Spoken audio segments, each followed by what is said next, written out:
Hello दोस्तों, तो जैसा कि पिछले एपिसोड में हमने देखा कि जोंगजिंगशा ने यहाँ पर सीनियर सिस्टर जाओ जिंगमिंग के साथ मिलकर वांगलिंग को एक स्टोन फॉरेस्ट के अंदर ट्रैप कर दिया था। हालांकि मिस जाओ जिंगमिंग ये करना नहीं चाहती थी, लेकिन जोंगजिंगशा का उसके ऊपर एक फेवर था, जिसकी वजह से उसे मजबूरी में ये सब कुछ करना पड़ता है। दूसरी तरफ जोंगजिंगशा नहीं चाहता रहा कि वांगलिंग मास्टर की बर्थडे सेलिब्रेशन वाले दिन मौजूद हो, वरना मास्टर तो सब लोगों के सामने ये अनाउंस कर देंगे कि वांगलिंग उनका पर्सनल डिसाइपल है। यहाँ पीछे की तरफ स्टोन फॉरेस्ट में वांगलिंग अपनी पूरी कोशिश कर रहा था कि वो उस फॉर्मेशन को ब्रेक करके खुद को आजाद करा दे, मगर इस फॉर्मेशन को वांगलिंग की कल्टीवेशन में ब्रेक थ्रू करना तो बिल्कुल भी आसान काम नहीं। इसलिए वांगलिंग कहता है कि मेरे पास 30 दिन है, 30 दिन के अंदर मुझे ब्रेक थ्रू करना होगा ताकि मैं इस फॉर्मेशन को तोड़ सकूं। और 30 दिन की कड़ी मेहनत के बाद आखिरकार हम देखते हैं कि वांगलिंग सोल ट्रांसफॉर्मेशन की मिड स्टेज में पहुंच गया था, जिसकी वजह से वो आसानी के साथ उस फॉर्मेशन को तोड़ते हुए यहाँ सेलिब्रेशन के मौके पर पहुंच जाता है, जहाँ जोंगजिंगशा तो उसे देखकर अभी भी बोला बनने की एक्टिंग कर रहा था, मगर दूसरी तरफ वांगलिंग इस वक्त काफी जरा गुस्से में दिखाई दे रहा था।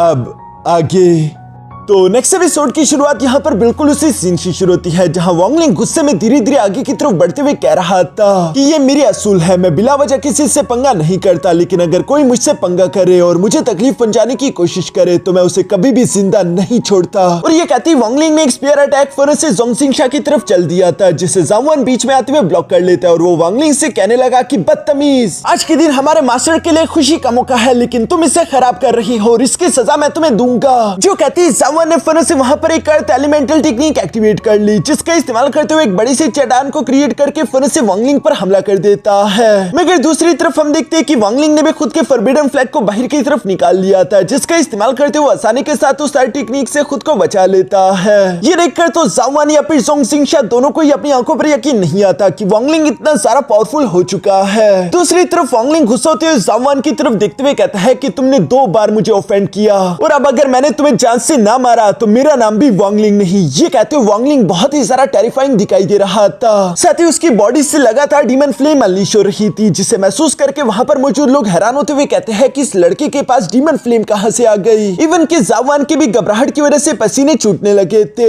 वो वांगलिंग से कहने लगा कि 7th ब्रदर, आज के दिन हमारे मास्टर का बर्थडे सेलिब्रेशन है। इस वक्त यहाँ पर हेवनली फेथ सेट के कई सारे डिसाइपल्स मौजूद है, तुम उनके सामने कोई भी ऐसी वैसी हरकत नहीं कर सकते। जिस पर वांगलिंग ऊंची आवाज में वहां पर मौजूद लोगों से कहता है कि हमारे पर्पल डिवीजन का पर्सनल मैटर है, हेवनली फेथ सेट का इससे कोई लेना देना नहीं, इसलिए अगर किसी ने भी बीच में इंटरफियर करने की कोशिश की तो उसके लिए अच्छा नहीं होगा। यहाँ पर ये सब सुनकर जोंगजिंगशा फॉरेस्ट से जाओवन के सामने आते हुए कहता है कि वांगलिंग, चाहे ये पर्पल डिवीजन का मैटर हो या ना, लेकिन इसे बाद में देखा जाएगा। ये सुनकर वांगलिंग जवाब देते हुए कहता है कि आखिर तुम होते कौन हो, मुझे बताने वाले कि मुझे कौन सा काम कब करना चाहिए। और ये कहती वांगलिंग ने अपनी डिमोनिक फ्लेम का इस्तेमाल करते हुए एक फिनिक्स को क्रिएट करके फॉरेस्ट से जोंगजिंगशा पर हमला कर दिया, जिस पावरफुल अटैक को अपने इतने करीब आकर जोंगजिंगशा भी खुद को बचाने के लिए फॉरेस्ट से great freedom heavenly art technique को क्रिएट कर लेता है ताकि वो खुद को बचा सके। मगर इस टेक्निक के बावजूद भी वहां पर एक बहुत बड़ा टेरिफाइंग ब्लास्ट हो गया था, जिसे देखकर तो सब लोग ही सरप्राइज हो गए थे। जाओवन की हालत तो बहुत ही बदतर हो चुकी थी, इवन कि जोंगजिंगशा भी बड़ी मुश्किल के साथ उस अटैक से बचा था। यहाँ पर वांगलिंग फॉरेस्ट से जाओवन के सामने आ गया, जहाँ जाओवन को तो वांगलिंग में अपनी मौत दिखाई दे रही थी। दूसरी तरफ वांगलिंग एक स्पिरिचुअल हैंड का इस्तेमाल करते हुए फॉरेस्ट से जाओवन को जकड़ लेता है। ये देखकर जाओवन वांगलिंग से कहता है कि जाओवन, हमारे मास्टर के बर्थडे वाले दिन तुम किसी डायरेक्ट डिसाइपल की जान नहीं ले सकते। लेकिन वांगलिंग को भला कभी किसी की परवाह हुई है, वो जो करना चाहता है वो कर देता है। और हम देखते हैं कि वांगलिंग ने यहाँ पर स्पिरिचुअल हैंड का इस्तेमाल करते हुए फॉरेस्ट से जाओवन को जान से मार डाला। साथ ही साथ वांगलिंग अपने 1 मिलियन सोल फैट को बाहर की तरफ निकालते हुए यहाँ पर जाओवन की सोल को भी उसके अंदर ट्रैप कर लेता है, जो देखकर तो सब लोग ही हैरान हो गए थे। इसके बाद वांगलिंग धीरे से पलटते हुए जोंगजिंगशा की तरफ देखते हुए कहता है कि अब अगली बारी तुम्हारी है। जोंगजिंगशा को भी अंदर ही अंदर वांगलिंग से डर तो लग रहा था, लेकिन वो मुस्कुराते हुए कहता है कि आज के दिन तुमने एक डायरेक्ट डिसाइपल की जान ले ली, जो कि हमारे हेवनली फेथ सेट के रूल्स के खिलाफ है, इसलिए लॉ इन्फोर्समेंट एल्डर्स एक्शन लो। यहाँ पर लॉ इन्फोर्समेंट एल्डर्स अभी खड़े हो ही रहे थे, तभी अचानक वांगलिंग कहता है कि किसी ने भी अगर मेरा रास्ता रोकने की कोशिश की तो वो उसी लम्हे से मेरा दुश्मन हो जाएगा। ये कहती वांगलिंग ने जब अपनी टेरिफाइंग एनर्जी अनलीश की तो वो एल्डर्स घबराकर फॉरेस्ट से अपनी जगह पर बैठ गए, क्योंकि कोई भी वांगलिंग को अपना दुश्मन बनाना नहीं चाहता। जो देखकर तो जोंगजिंगशा को अपनी आंखों पर यकीन नहीं आता। वो वहीं पर मौजूद मिस जाओ जिंगमिंग की तरफ भी देखता है, लेकिन मिस जाओ जिंगमिंग कहती है कि मैंने तुम्हारा एहसान चुका दिया था, अब मेरे पास कोई वजह नहीं तुम्हारी मदद करने के लिए। इवन की बाईवी भी यहाँ पर जोंगजिंगशा को देखकर उस पर हंस रहा था, जो सब देखकर जोंगजिंगशा को समझ आ जाता है कि अब उसके पास दूसरा कोई रास्ता नहीं, इसलिए वो भी पागलों की तरह हंसते हुए कहता है कि ठीक है, फिर मैं तुमसे लड़ूंगा। मगर हम देखते हैं कि जोंगजिंगशा तो लड़ने के बजाय पीछे की तरफ भागने की कोशिश करता है, जहां पर वांगलिंग ने अपने इमोर्टल सोर्ड को बाहर की तरफ निकालते हुए फिर उसके पीछे थ्रो कर दिया। जिस फ्लाइंग इमोर्टल सोर्ड को तो कैसे तैसे करके ज़ोंगसिंगशा अपनी पावर्स का इस्तेमाल करते हुए ब्लॉक कर लेता है, जिसके अंदर लिनजुआन मौजूद था और वो सीटी मारते हुए अचानक से मून ब्लेड को पीछे की तरफ से बुलवा लेता है। और चूंकि ये दोनों ही ब्लेड इतने ज्यादा पावरफुल थे तो ज़ोंगसिंगशा तो बस सिर्फ उन्हें डॉज करने की कोशिश कर रहा था। इवन कि वो अपने आसपास एक प्रोटेक्टिव बैरियर को बनाकर वांगलिंग के ब्लेड्स को ब्लॉक करने की कोशिश करता है, मगर वांगलिंग के ब्लेड्स इतने ज्यादा पावरफुल थे कि वो उसके प्रोटेक्टिव बैरियर को भी चकनाचूर कर देते हैं। अब ज़ोंगसिंगशा के पास दूसरा कोई रास्ता नहीं बचा था और हम देखते हैं कि उसने एक फॉरबिडन टेक्निक एक्टिवेट करना शुरू कर दी थी। साथ ही साथ वो कह रहा था कि मुझे यकीन नहीं होता कि मैं इस टेक्निक का इतनी जल्दी इस्तेमाल करने वाला हूं, वरना मैं तो इसे आखिर तक बचाकर रखना चाहता था, पर अब चूंकि ये लाइफ एंड डेथ सिचुएशन है तो मुझे ये करना ही होगा। जो कहती है अचानक से ज़ोंगसिंगशा ने अपनी बॉडी के अंदर से एक स्पिरिट बीस्ट समन कर लिया, जो कि दिखने में बहुत ही ज्यादा टेरिफाइंग दिखाई दे रहा था। उसे देखते हुए बाइवी भी हैरान होकर कहता है कि आखिर मास्टर ऐसा कैसे कर सकते हैं। मास्टर ने सिर्फ ज़ोंगसिंगशा की बॉडी में ही ये स्पिरिट बीस्ट क्यों प्लांट किया है, ये तो फेवरेटिज्म हो गया।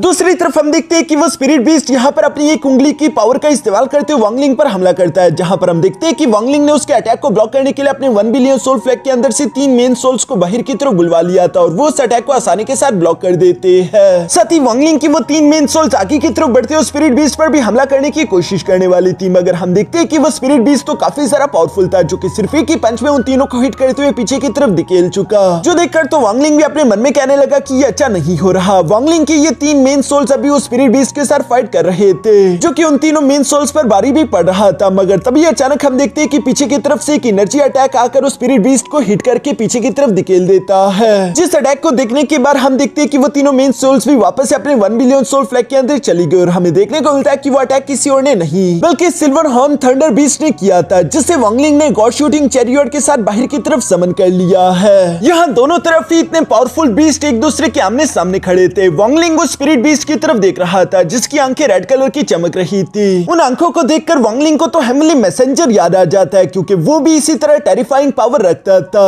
अब चूंकि ये दोनों ही एक दूसरे से फाइट करने के लिए तैयार थे, तो हम देखते हैं कि वांगलिंग ने तभी अचानक गॉड शूटिंग चैरियट के साथ अटैच चेन्स को तोड़ दिया, जिससे सिल्वर हॉर्न थंडर बीस्ट आजाद हो जाता है और वो तेजी के साथ आगे की तरफ बढ़ते हुए यहाँ स्पिरिट बीस्ट के साथ टकराने लगा था। यहाँ इससे पहले कि ये दोनों खतरनाक बीस्ट एक दूसरे से टकरा पाते, तभी अचानक इन लोगों पर एक बहुत ही ज्यादा पावरफुल प्रेशर पड़ना शुरू हो गया। साथ ही साथ एक आवाज भी सुनाई दे रही थी, जो कि कह रहा था कि बस करो, रुक जाओ। यहाँ पर हम देखते हैं कि उस प्रेशर के कारण सबसे पहले तो वो स्पिरिट बीस्ट गायब हो जाता है। इवन कि ज़ोंगसिंगशा को भी बुरी तरीके से इंटरनल इंजरीज हो चुकी थी और चूंकि स्पिरिट बीस्ट गायब हो चुका था, तो वांगलिंग भी अपने सिल्वर हॉर्न थंडर बीस्ट को वापस से अपने पास रख लेता है, जो करने के साथ एक रेड कलर की एनर्जी वाला आदमी तीसरी के साथ इन लोगों के सामने लैंड कर लेता है और ये आदमी कोई और नहीं बल्कि सीनियर ची ली था, जो कि अल-सईर का छोटा भाई है। और वो यहाँ पर वाइन को एंजॉय करते हुए कह रहा था कि आखिर ये फाइट किस बारे में हो रही है, तुम लोग मुझे शांति से वाइन भी एंजॉय करने नहीं दे सकते। यहाँ पर ज़ोंगसिंगशा तो उन्हें देखते हुए फिर से उन्हें ग्रीट करके कहता है कि एल्डर चीली मेरा इसमें कोई कसूर नहीं, जिस पर एल्डर चीली जवाब देते हुए कहता है कि तुम मुझे बेवकूफ नहीं बना सकते।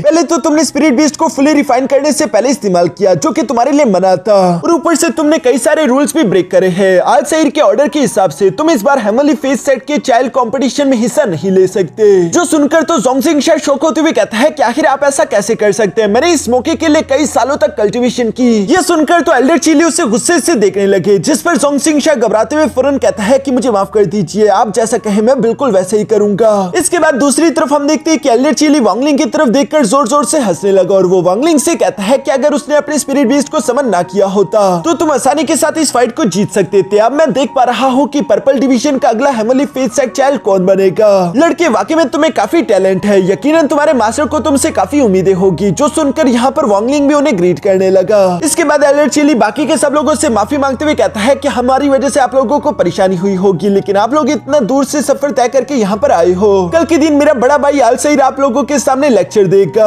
और उम्मीद करता हूँ कि आप लोगों के मन में जो भी सवाल होंगे आप अपने अपने सवालों का जवाब हासिल करते हुए अल-सईर से नॉलेज हासिल करोगे। अभी के लिए आप लोग जश्न को एंजॉय करो। जो सब कहते हुए एल्डर चीली वहां से गायब हो गया। दूसरी तरफ वांगलिंग अपने मन में कह रहा था कि वो अजीब सी टेक्निक जिसे ये लोग स्पिरिट बीस्ट टेक्निक कह रहे हैं, वो मुझे थोड़ी बहुत एंशिएंट गॉड टेक्निक की तरह महसूस हुई। मैं ये सोच रहा हूँ कि आखिर ये टेक्निक इनके पास आई कहाँ होगी। वांगलिंग अब ये सब सोच रहा था, तभी अचानक बाइवी और मिस ज़ोंगजिंगमिंग वहां पर वांगलिंग के पास आ जाते हैं, जहां बाइवी तो वांगलिंग से कह रहा था कि अब तो सब लोगों को मालूम हो गया कि अगला हेवनली फेस सेट का चाइल्ड कौन बनने वाला है और मैं तुम्हें पहले से ही इसके लिए कांग्रेचुलेशन बोलना चाहता हूँ। जबकि साथ ही साथ मिस ज़ोंगजिंगमिंग भी फिर से अपने पास से एक जेड पेडेंट निकालते हुए कहती यह है कि ये वही डिस्प्लेसमेंट टेक्निक है जिसके बारे में मैंने तुमसे प्रॉमिस किया था। पहले तो मैंने सोचा था कि ये डिस्प्लेसमेंट टेक्निक मैं तुम्हें अपने मास्टर की बर्थडे सेलिब्रेशन के बाद दूंगी, लेकिन अभी फिलहाल मुझे यही सही मौका लग रहा है। इस जेड पीरियड के अंदर और भी कई सारी मेरी मास्टर की बनाई हुई फॉरबिडन टेक्निक्स है जो कि मैं तुमसे माफी मांगने के तौर पर तुम्हें देना चाहती हूँ, क्योंकि लास्ट बार मैंने तुम्हारे साथ जो कुछ किया वो अच्छा नहीं था। इवन कि हम देखते कि बाकी के लोग भी यहाँ पर बारी बारी करके वांगलिंग के पास आते उसकी तारीफें कर रहे थे कि वाओ तुम तो कमाल के हो।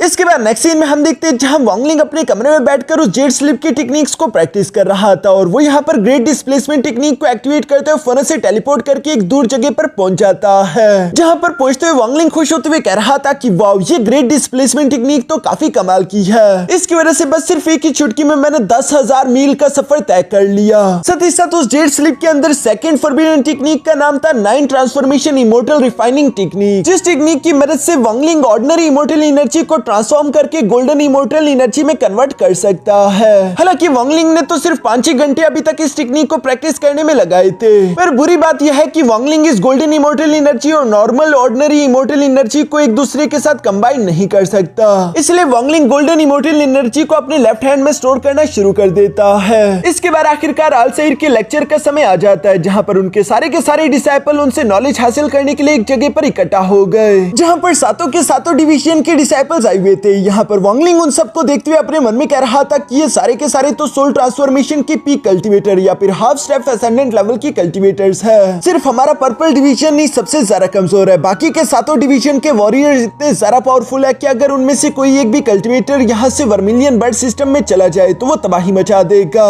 यहाँ वांगलिंग जब ये सब सोच रहा था तभी अचानक हम देखते हैं कि पैलेस के अंदर से 7 कलर की एनर्जी तेजी के साथ आसमान की तरफ चली गई, जिसमें हमें आलसाइर की शैडो देखने को मिलती है। सारे डिसाइपल आलसाइर को देखकर हवा में ही उन्हें ग्रीट करते हुए मास्टर कहकर पुकारने लगे, जबकि आलसाइर भी थोड़ी देर बाद वापस से अपने छोटे फॉर्म में आ जाते हैं और वो यहाँ पर अपने डिसाइपल्स के सामने आते हुए कहता है कि मैं हूँ आलसाइर, तुम सबका मास्टर। मैंने पिछले 10,000 साल में कल्टीवेशन और हेमली डॉग के बारे में काफी नॉलेज इकट्ठा की है। आज के दिन मैं तुम लोगों को उसी बारे में लेक्चर देने वाला हूँ ताकि मैं अपनी नॉलेज को तुम्हारे साथ शेयर कर सकूं, तुम अपनी कल्टीवेशन को इम्प्रूव कर पाओ। यहाँ पर आलसाइर जब ये सब कह ही रहा था तभी अचानक वो हवा की तरफ देखते हुए कहता है कि मेरे भाई, मैंने बिल्कुल नहीं सोचा था कि अपने अवतार को तुम यहाँ मेरी बर्थडे सेलिब्रेशन के लिए बेच दोगे। ये सुनकर सब लोग उसी तरफ देखने लगे। तभी अचानक वहाँ का मौसम बदलना शुरू हो जाता है, जहाँ पर हम देखते हैं कि पोर्टल से एक आदमी तेजी के साथ निकलता हुआ बाहर की तरफ आ गया था और वो हंसते हुए कह रहा था कि आज के दिन तुम्हारी 10,000वीं सालगिरह है। आखिर मैं तुम्हारी जिंदगी के इतने बड़े मौके को कैसे मिस कर सकता था, इसलिए मैं भी तुम्हारी बर्थडे सेलिब्रेशन के लिए आ गया और मैं तुम्हारे लिए एक तोहफा भी लेकर आया हूँ, जो कि एक मिड ग्रेड की इमोर्टल सोर्ड थी। यहाँ पर हम देखते हैं कि उसके पास एक स्टार मार्क वाला मार्टियन भी था, जिसे देखकर तो वांगलिंग भी थोड़ा सा सरप्राइज रह गया।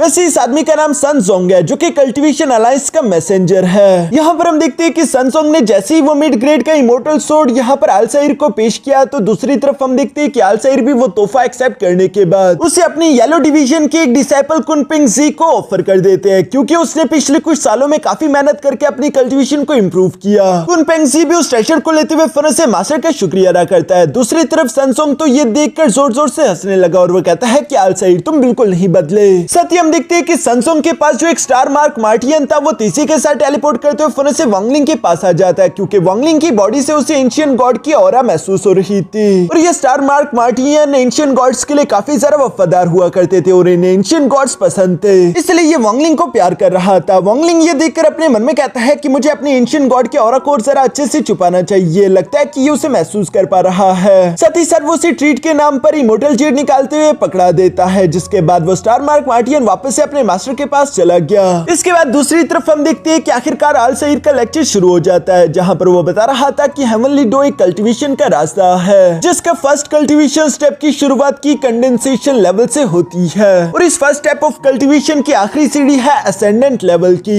इस आखिरी सीढ़ी को पार करने के बाद सेकंड कल्टीवेशन स्टेप के अंदर एंट्री होती है, जिसके लिए यिन यांग सॉलिड और वॉइड को पार करना होगा। फिर आते हैं सेकंड कल्टीवेशन स्टेप में 3 निर्वाणा रेल्म्स। मैंने तो सुना है कि कल्टीवेशन का तीसरा स्टेप भी है, लेकिन अफसोस की बात कि मैं तीसरे स्टेप के बारे में फिलहाल के लिए कुछ नहीं जानता। वैसे भी ये कल्टीवेशन की जर्नी बहुत ही जरा अजीब है। कभी कभी ऐसा लगता है कि तुमने सब कुछ हासिल कर लिया और कभी कभी लगता है कि 10,000 साल की कल्टीवेशन भी बस सिर्फ खाक बराबर है। ये सारी बातें सुनकर वांगलिंग अपने मन में कहने लगा कि अगर आलसाइर जो कुछ भी कह रहा है वो बिल्कुल सच है, तो इसका मतलब कि अभी तक तो मैं सिर्फ कल्टीवेशन के फर्स्ट स्टेप को भी कंप्लीट नहीं कर पाया हूँ। इसके बाद तो मेरे लिए पूरा की पूरा कल्टीवेशन का सेकंड स्टेप रहता है। और अगर कल्टीवेशन के थर्ड स्टेप की बात करें तो क्या सच में वो एग्जिस्ट भी करता होगा? यहाँ पर वांगलिंग को इन सवालों में घिरा हुआ देखकर आलसाइर की नजर भी वांगलिंग पर पड़ गई थी, इसलिए वो वांगलिंग से सवाल करते हुए कहता है कि वांगलिंग, क्या तुम्हारे मन में कुछ सवाल है? जिस पर वांगलिंग फौरन से खड़े होते हुए आलसाइर को ग्रीट करके कहता है कि यस मास्टर, मैं आपसे पूछना चाहता हूँ। मेरी नॉलेज के हिसाब से कल्टीवेशन के 3 रास्ते हैं, जिसमें से कहते हैं कल्टीवेशन इमोर्टैलिटी, कल्टीवेशन ट्रूथ और साथ ही साथ कल्टीवेशन डाओ। अब इन तीनों के बारे में मुझे क्या बता सकते हैं? इस पर आलसाइर ने वांगलिंग को बताना शुरू कर दिया था कि सबसे पहले कल्टीवेशन इमोर्टैलिटी हुआ करती थी। ये एंशिएंट कल्टीवेशन टेक्निक्स थे जिससे कल्टीवेटर खुद को ताकतवर करते थे, मगर ये इमोर्टैलिटी रेल्म में ही हुआ करता था।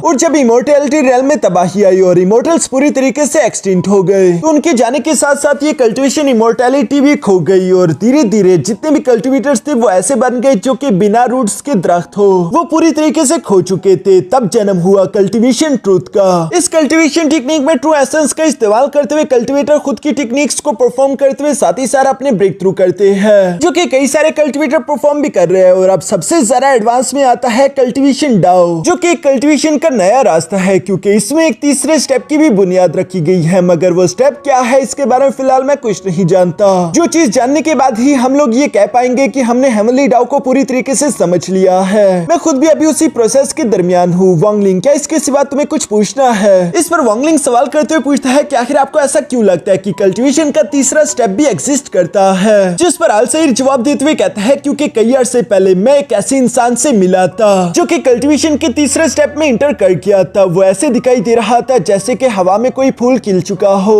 मगर उस दिन के बाद मैंने उस आदमी को कहीं नहीं देखा। वो पूरी तरीके से गायब हो गया। मैंने उसके बारे में कोई इन्फॉर्मेशन तक नहीं सुनी। यहाँ अपने सवाल का जवाब पाने के बाद वांगलिंग फौरन से अपनी जगह पर बैठ जाता है। इसके बाद हम देखते हैं कि बारी बारी करके बाकी के डिसाइपल्स ने भी अपने अपने सवाल आलसाइर से पूछना शुरू कर दिए थे, जहां आलसाइर लगातार अगले 3 दिन तक उन लोगों के सवालों का जवाब देता है। और 3 दिन तक सवालों के जवाब देने के बाद जब सब लोगों की बारी खत्म हो गई तो आलसाइर कहता है कि उम्मीद करता हूँ कि आज की इस लेक्चर से तुम लोगों ने काफी फायदा उठाया होगा और साथ ही साथ तुम सब लोग सेटिस्फाइड हुए होंगे। यहाँ सारे डिसाइपल ही सेटिस्फाइड दिखाई दे रहे थे, मगर तभी अचानक वहाँ हवा में एक बड़ा सा पोर्टल ओपन होने लगा, जिसके अंदर से हजारों सोर्स निकलकर बाहर आ गई। साथ ही साथ एक आवाज भी सुनाई दे रही थी जो कि कह रहा था कि आलसाइर, आज के दिन तुम्हारी 10,000वीं सालगिरह है और फिर भी तुमने अपने पुराने दोस्त को नहीं बुलवाया। ये बिल्कुल भी अच्छी बात नहीं। ये कहते उस पोर्टल के अंदर से यहाँ पर किलिंग ड्रैगन पर मौजूद एक आदमी निकलता हुआ बाहर की तरफ आ जाता है, जिसे देखते हुए सब लोग बातें करने लगे कि ये तो मास्टर लिंग टियान हाउ है, डालुवो सोर्ड सेट के लीडर, आलसाइर के जानी दुश्मन। आखिर ये यहाँ पर क्या कर रही है? दूसरी तरफ मास्टर टियान हाउ भी ऊंची आवाज में कहता है कि मेरे डिसाइपल्स बाहर आओ और आलसाइर को ग्रीट करो। जो कहती है वो फौरन से अपनी डालुवो सोर्ड सेट के कई सारे डिसाइपल्स को यहाँ पर समन करके चारों तरफ से इन लोगों को घेर लेते हैं ताकि वो आलसाइर पर हमला कर सके। मगर आलसाइर को तो ये देखकर बिल्कुल भी परेशानी नहीं हो रही थी। उल्टा वो यहाँ पर मास्टर टियान हाउ से कह रहा था कि तुम बिल्कुल सही समय पर आए हो, क्योंकि मैं आज अपने डिसाइपल्स को एक मिड ग्रेड की इमोर्टल टेक्निक परफॉर्म करके दिखाना चाहता था, जिसके टेस्ट सब्जेक्ट के तौर पर मैं तुम्हें इस्तेमाल करना चाहता हूँ। उम्मीद करता हूँ कि तुम्हें इससे कोई परेशानी नहीं होगी। सारे डिसाइपल्स अपनी आंखें खोलकर इस टेक्निक को अच्छे से देखना। जिस पर मास्टर लिंग टियान हाउ भी जवाब देते हुए कहता है कि जो करना है करो, मुझे तुमसे डर नहीं लगता। यहाँ पर ये सुनते ही हम देखते हैं कि आलसाइर ने फौरन से मिड ग्रेड की इमोर्टल समनिंग टेक्निक को परफॉर्म करना शुरू कर दिया, जिसके बारे में वो साथ ही साथ अपने डिसाइपल्स को समझा भी रहे थे कि जब इमोर्टल रेल्म तबाह नहीं हुआ था तो इमोर्टल हम जैसे कल्टीवेटर को इमोर्टल रेल्म में टेलीपोर्ट करने के लिए इस टेक्निक को परफॉर्म करते थे। इसलिए इस टेक्निक को आज अच्छे से देखना, क्या पता फ्यूचर में तुम भी इसे इस्तेमाल कर सको। और ये कहती आलसाइर ने फौरन से एक हेवनली गेट को हवा में ओपन कर दिया, जिस हेवनली गेट के अंदर एक गोल्डन ड्रैगन भी दिखाई दे रहा था और उसके अंदर से निकलने वाला प्रेशर इतना ज्यादा टेरिफाइंग था कि सब लोगों को इसकी वजह से तकलीफ होने लगी। वांगलिंग भी उस तकलीफ को महसूस करते हुए अपने मन में कह रहा था कि आखिर ये किस तरह की स्ट्रेंज फोर्स है। ऐसा लग रहा है कि ये मेरी बॉडी से सारी की सारी इमोर्टल एनर्जी को खींचने की कोशिश कर रही है। मगर साथ ही जब वांगलिंग ने अपने लेफ्ट हैंड की तरफ देखा तो उसकी जो गोल्डन इमोर्टल एनर्जी थी उससे कोई भी फर्क नहीं पड़ रहा था, जो कि थोड़ी हैरानगी वाली बात थी। लेकिन वांगलिंग समझ गया था कि वो फ्यूचर में किसी इमोर्टल का मुकाबला इस गोल्डन इमोर्टल एनर्जी के साथ कर पाएगा। यहाँ पर तभी अचानक हम देखते हैं कि आलसाइर ने भी उसी समनिंग इमोर्टल टेक्निक का इस्तेमाल करते हुए यहाँ पर मास्टर टियान हाउ के डिसाइपल्स को जंजीरों में जकड़ना शुरू कर दिया ताकि वो उन्हें ऊपर की तरफ खींच सके। जो देखकर दूसरी तरफ मास्टर लिंग टियान हाउ भी गुस्से में होते हुए फौरन से अपने किलिंग ड्रैगन को ऑर्डर देते हुए आलसाइर पर हमला करने के लिए उससे भेज देता है। मगर इससे पहले कि वो किलिंग ड्रैगन यहाँ आलसाइर के पास भी पहुंच पाता तभी अचानक हम देखते हैं कि कुछ वो चेंस ने उसे भी जकड़ लिया, जिसकी वजह से वो अल्साइर को टच भी नहीं कर पा रहा था। साथ ही साथ उस मिड ग्रेड की इमोर्टल समनिंग टेक्निक की वजह से हम देखते हैं कि हवा में एनर्जी से बनी हुई एक इमोर्टल लेडी भी समन हो जाती है, जो कि बता रही थी कि मैं तुम लोगों की मैसेंजर हूँ, मेरा काम है मुसाफिरों को यहाँ से इमोर्टल रैम तक लेकर जाने का। और ये कहती है हम देखते हैं कि उस लेडी ने काफी आसानी के साथ मास्टर टियान हाओ के डिसाइपल्स को टेलीपोर्ट करके वहां से गायब कर दिया, जिसके साथ ही वो भी गायब हो गई। यहाँ पर मास्टर टियान हाओ गुस्से होते हुए कह रहा था कि अल्साइर पहले ही इमोर्टल रैम तबाह हो चुका है, अब इमोर्टल रैम नहीं बचा, तो बताओ कि आखिर तुमने मेरी डिसाइपल्स को समनिंग टेक्निक का इस्तेमाल करते हुए कहां पर भेजा। जिस पर अल्साइर शांति के साथ जवाब देते हुए कहता है कि परेशान होने की कोई जरूरत नहीं, तुम्हारे डिसाइपल बिल्कुल सही सलामत है, 3 दिन बाद वो वापस आ जाएंगे। ये कहते हुए वो उसकी पर्पल किलिंग ड्रैगन को भी चेन से आजाद कर देते हैं, जिसने वांगलिंग के गोल्डन किलिंग ड्रैगन को थोड़ा बहुत महसूस कर लिया था, मगर वांगलिंग फौरन अपने गोल्डन किलिंग ड्रैगन के ऑरा को सप्रेस कर देता है ताकि यहाँ पर कोई गड़बड़ ना हो। दूसरी तरफ हम देखते हैं कि तभी अचानक मास्टर टियान हाओ ने भी अपने किलिंग ड्रैगन को वापस अपने पास बुला लिया था। साथ ही साथ वो अल्साइर को कहता है कि बेशक अभी के लिए मैं हार चुका हूँ, लेकिन जब तक मैं तुमसे जीत नहीं जाता तब तक मैं रुकूंगा नहीं। मैं चाहता हूँ कि 3 महीनों बाद एक बार फिर से हम दोनों एक दूसरे का मुकाबला करें। इस श्री के स्पिरिट गेट पर मैं तुम्हारा इंतजार करूंगा। जो सब कहते हुए मास्टर लिंग टियान हाओ वहां से गायब हो गए। पीछे की तरफ अल्साइर भी ये सब देखते हुए मुस्कुरा रहे थे, जैसे कि वो इस चीज से बार बार गुजर चुके हो। यहाँ पर अल्साइर ऊंची आवाज में कहते हैं कि वैसे मैंने आप लोगों से एक और जरूरी बात भी करनी है। आप सब लोग अच्छे से जानते हो कि children of family face set की 2 पोजीशन अभी तक खाली है, जिनमें से एक येलो डिवीजन की है और दूसरी पर्पल डिवीजन की। आज वो दिन है जब इन दोनों डिविजन्स को भी child of family face set के टाइटल्स मिल जाएंगे, तो क्या तुम लोग तैयार हो? जो सब बोलते हुए अल्साइर यहाँ वांगलिंग की तरफ देखने लगा और यहाँ इसी सीन के साथ हमारा ये एपिसोड यहीं पर खत्म हो जाता है।